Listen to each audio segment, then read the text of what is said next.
Okay, so first things first, let's right click on this layer and select here convert to smart object. All right. Now it's a good practice to duplicate the layers because we can preserve the original. So you can freely edit the duplicated layer without affecting the original image data.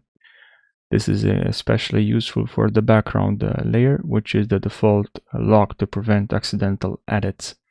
By duplicating it, you have an editable version to work on while keeping the original image safe. So let's just right click on here and then let's select duplicate layer. You can also use Command plus J to duplicate or Control plus J to duplicate. Now let's go to filter and then select filter gallery, and then here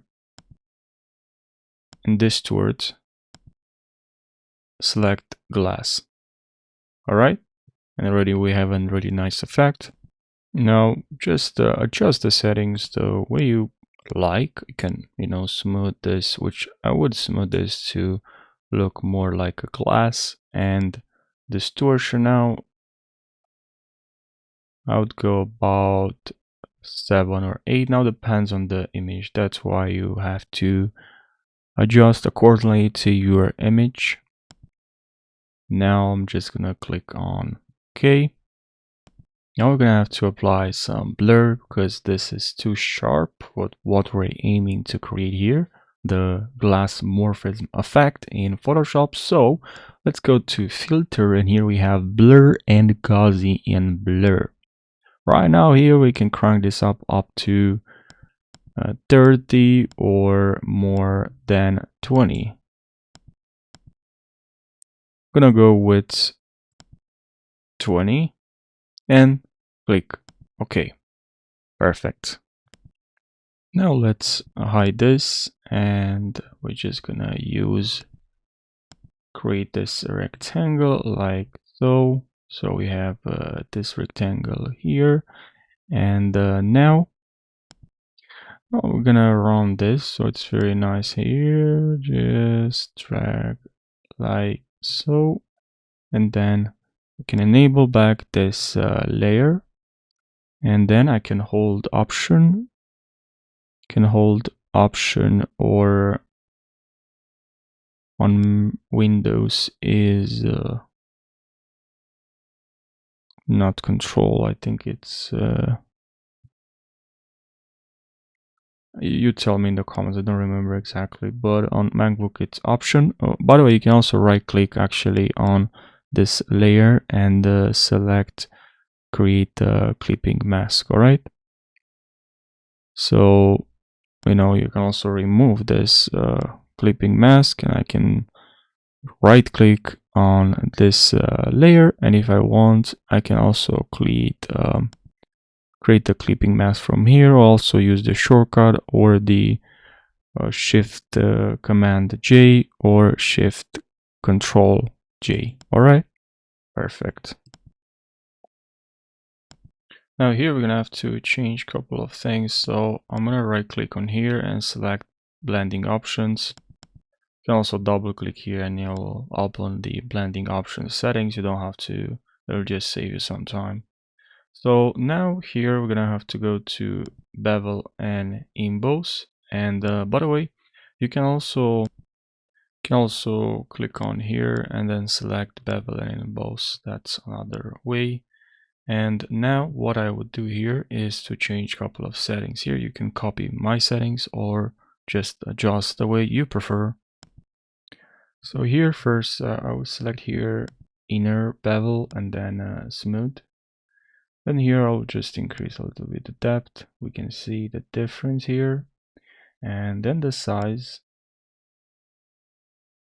And then it's important here to change the angle, so we have here more light in the back more dark, and then we can increase or decrease the opacity. About this seems right for me, and the dark and behind the shadow, the highlights, the shadow is too too much, so I'm gonna go 32.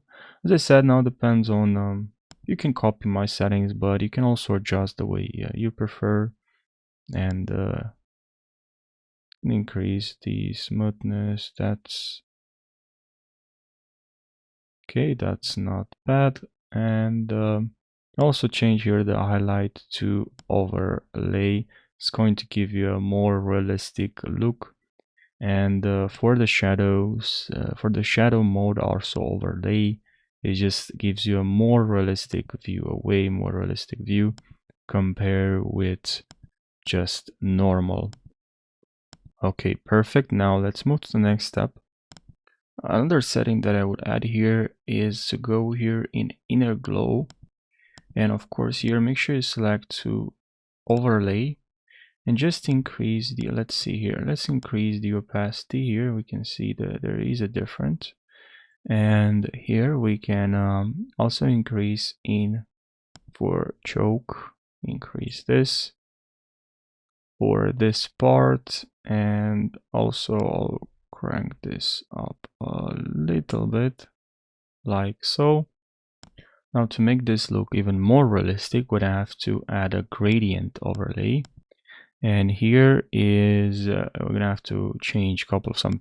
First of all, there is this opacity. We're gonna have to change this, and also the angle,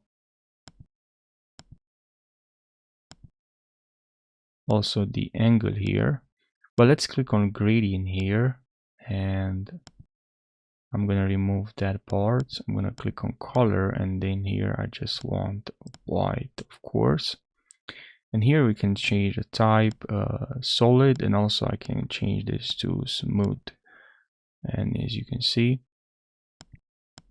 so here if I add another one, you can increase to smooth or not, and just click on OK. And what will make this effect look much better is also when we add a drop shadow. So here and here we can use multiply here, but we have to decrease the opacity. And if you want, we can also change the angle, but I'll prefer to this side.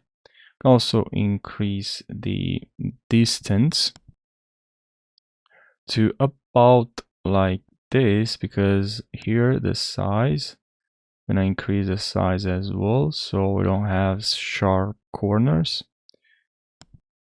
Exactly like this. And the spread, we don't like to spread this too much, so it should be about this. Perfect. And that's the end of this video. Now all you have to do is just to add maybe something here, just to customize this even more, but that's the basics of how you can create this really nice effect in Photoshop. I hope you found this helpful, and I hope you learned something. Now if you have any suggestions for the next Photoshop tutorial, let me know in the comment section.